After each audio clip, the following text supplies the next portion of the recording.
شروع اللہ کے نام سے جو بڑا مہربان نہایت رحم کرنے والا ہے۔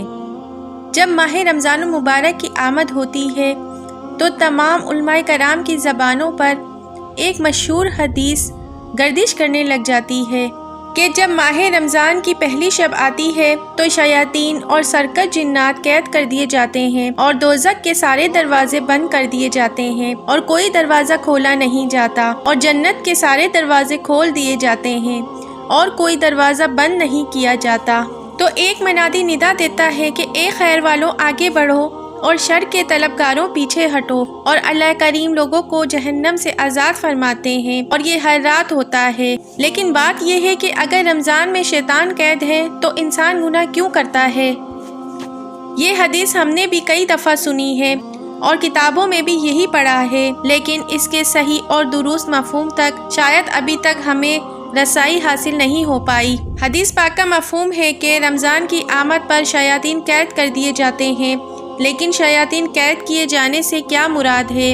کیا واقعی شیطانوں کو زنجیروں میں جکڑ دیا جاتا ہے کہ پھر انسان کو نافرمانی اور یہ برے کاموں کے لیے کون سی چیز ہے جو اکساتی ہے؟ کیونکہ ہم دیکھتے ہیں کہ بہت سے انسان رمضان کے مہینے میں بھی گناہوں میں ملوث ہوتے نظر آتے ہیں، اور اگر حدیث شریف کا یہ مفہوم نہیں ہے اور شیطانوں کے قید کیے جانے سے حقیقتاً قید کرنے کا معنی نہیں، تو پھر حدیث شریف کا صحیح اور درست مفہوم کیا ہے اور علماء نے اس کے بارے میں کیا بیان فرمایا ہے؟ آئیے علماء کی روشنی میں حدیث شریف کا صحیح مفہوم سمجھنے کی کوشش کرتے ہیں۔ انسان گناہ کیوں کرتا ہے؟ جب شیاطین بند ہوتا ہے تو سب سے پہلے یہ جان لینا چاہیے کہ انسانوں سے گناہ کیوں ہوتے ہیں، وہ کون سی چیز ہے جو گناہ کرنے پر اکساتی ہے، انسانوں کو گناہ کی دعوت دیتی ہے۔ تو انسانوں کو گناہ کروانے والی ایسی دو چیزیں ہیں، ایک تو شیطانی وسوسے ہیں۔ شیطانی وسوسوں کے ذریعے شیطان ہر ممکن کوشش کرتا ہے کہ انسانوں سے گناہ کروائے جائیں اور لوگوں کو گناہ میں مبتلا کر دے، کیونکہ اللہ تعالیٰ نے قرآن کریم میں فرمایا ہے کہ شیطان تمہارا کھلا دشمن ہے۔ شیطان جب انسان سے گناہ کرواتا ہے تو اس کے لیے وہ مختلف حربے اور مختلف طریقے اپناتا ہے، تو وہ انسان کے دل میں مختلف وسوسے اور خیالات پیدا کرتا ہے۔ جب انسان اس وسوسوں کو قبول کرتا ہے تو وہ گناہ میں مبتلا ہو جاتا ہے۔ دوسری چیز خود انسان کا نفس ہے، جسے قرآن کریم میں نفس امارہ سے تعبیر کیا گیا ہے۔ یہ انسانوں کا سب سے بڑا دشمن ہے، کیونکہ یہ خود انسان کی ذات میں داخل ہے، کسی بھی انسان کو اس سے آزادی حاصل نہیں، یہ ہر انسان کے ساتھ ہے۔ یہ انسانوں کو گناہوں اور دنیاوی لذتوں کی جانب راغب کرتا ہے۔ اس کو قابو میں کرنے کے لیے بہت زیادہ محنت اور ریاضت کی ضرورت کرنی پڑتی ہے۔ انسان کو گناہ پر اکسانے والا صرف شیطان نہیں ہے، بلکہ خود انسان کا اپنا نفس بھی ہے جو اس کے ساتھ ساتھ رہتا ہے۔ اس لیے بہت سے علماء کہتے ہیں کہ شیطان کو رمضان میں قید کر دیا جاتا ہے، جس کی کیفیت اور حقیقت صرف اللہ تعالیٰ ہی کو معلوم ہے، اور انسان رمضان کے مہینے میں جو گناہ ارتکاب کرتا ہے وہ نفسانی خواہشات کی بنا پر کرتا ہے۔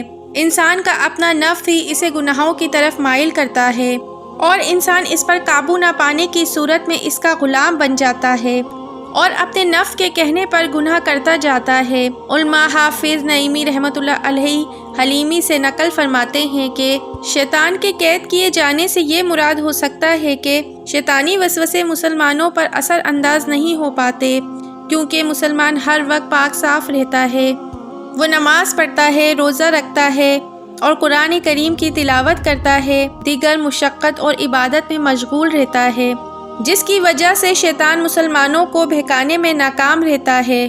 ایسے عبادت گار انسان کے لیے شیطان کی قوت معذور ہو جاتی ہے، کیونکہ مسلمان عبادت کرتے ہیں، جس کی وجہ سے شیطان پر مسلمانوں کا کچھ اثر ظاہر نہیں ہوتا، اور جو لوگ عبادت کا احترام نہیں کرتے وہ گناہوں کی طرف راغب ہو جاتے ہیں۔ جو لوگ نماز ادا نہیں کرتے، روزہ اور اذکار اور دیگر عبادات نہیں کرتے، پاکی کا خیال نہیں کرتے اور ناپاکی کی حالت میں رہتے ہیں، شیطان کا اثر ان لوگوں پر بڑی آسانی سے ہو جاتا ہے۔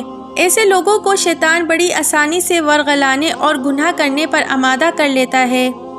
بعض روایتوں میں ہے اور بعض علماء بھی یہ فرماتے ہیں کہ تمام شیطانوں کو قید نہیں کیا جاتا بلکہ صرف سرکش شیطانوں کو ہی قید کیا جاتا ہے۔ حدیث شریف میں ہے کہ یعنی عام شیطان قید نہیں ہوتے، وہ بدستور انسانوں کو ورغلانے اور بہکانے کا کام جاری رکھتے ہیں، اور انہی شیطانوں کے وسوسوں میں آ کر بہت سے لوگ رمضان میں بھی گناہ کر جاتے ہیں۔ بعض علماء کہتے ہیں کہ شیطان انسانوں پر اپنا اثر ڈالتا رہتا ہے اور انسانوں کو ورغلاتا رہتا ہے، اور یہ اثر ان دنوں میں اس قدر بڑھ جاتا ہے اور مضبوط ہو جاتا ہے کہ شیطان ایک بار قید بھی ہو جائے تو اس کے ڈالے ہوئے اثر کے نتیجے میں انسان گناہوں میں مبتلا رہتا ہے۔ شیخ ابن سیرین رحمۃ اللہ علیہ سے کسی نے اس کے متعلق پوچھا، آپ نے فرمایا یہ حدیث ان اموریات میں سے ہے جن کے متعلق ہماری شان یہ ہونی چاہیے کہ ہم اسے تسلیم کر لیں اور اسے مان لیں، اس کے متعلق کوئی کلام نہ کریں،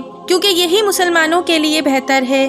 چنانچہ جب حضرت عبداللہ بن احمد بن حنبل نے اپنے والد امام ماجد سے اس کے متعلق پوچھا تو آپ نے سخت لہجے میں یہ جواب دیا، یعنی حدیث میں یہی ہے کہ اس کے متعلق کسی کلام کی گنجائش نہیں، ہمیں ماننا چاہیے۔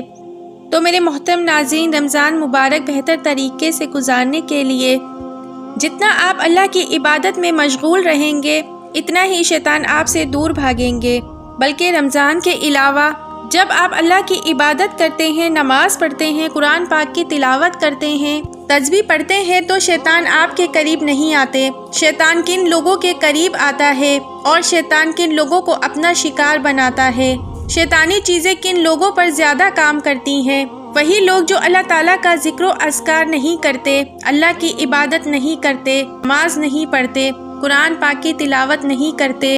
جب انسان اللہ پاک سے دور ہو جاتا ہے، رسول اکرم صلی اللہ علیہ وآلہ وسلم کے بتائے ہوئے طریقے سے دور ہو جاتا ہے، آپ کی سنت کو نہیں اپناتا، تو پھر ظاہر ہے شیطان بڑی آسانی سے ایسے انسان کو گناہ کرنے پر راضی کر لیتا ہے۔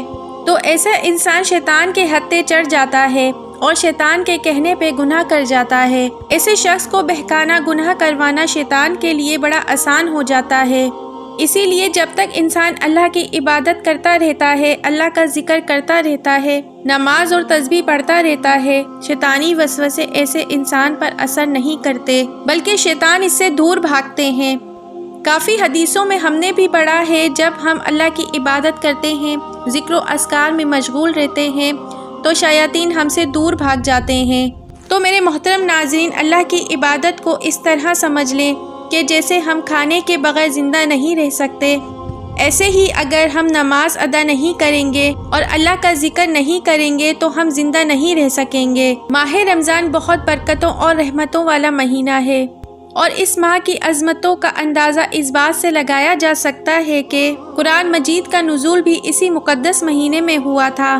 رمضان کا پہلا عشرہ رحمت اور دوسرا عشرہ مغفرت اور تیسرا عشرہ جہنم کی آگ سے نجات کا ہوتا ہے۔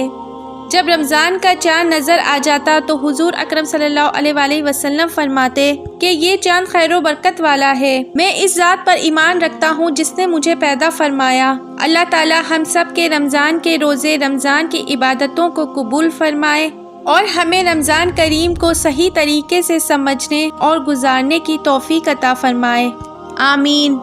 اللہ تعالیٰ میرا سنانا اور آپ کا سننا قبول فرمائے۔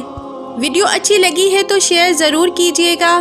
اگر اچھی بات لوگوں تک پہنچے گی تو یقیناً اس ثواب کے حقدار آپ بھی ہوں گے۔